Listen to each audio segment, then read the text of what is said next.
আসসালামু আলাইকুম। আমি সরকার পূজা। আজকে আমি আপনাদের সাথে সুন্দর একটা ইলিশ মাছের মুগ ডাল রেসিপি শেয়ার করব।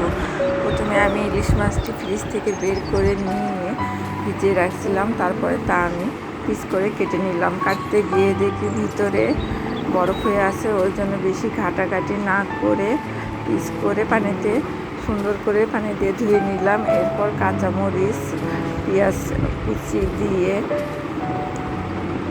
মুগ ডাল মেখে দেবো। প্রথমে আমি মুগ ডালটি সিদ্ধ করে রাখছিলাম, এরপরে এর ভিতরে পেঁয়াজ, কাঁচামরিচ, আদা রসুন বাটা, হলুদ, লবণ দিয়ে সুন্দর করে মাছটিকে মেখে নেব।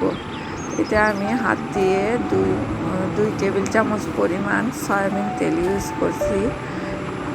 এরপর আমি একটু সময় নিয়ে 2-4 মিনিটের মতো ভালো করে পেস্টটিকে মাখবো। মাখার সময় মাখতে মাখতে দেখবেন বেশ সুন্দর পেঁয়াজটি নরম হয়ে আসছে। এতে রান্নার টেস্ট অনেক ভালো লাগবে এবং ডালটাও হাতের সাথে একদম ম্যাশড হয়ে গেছে।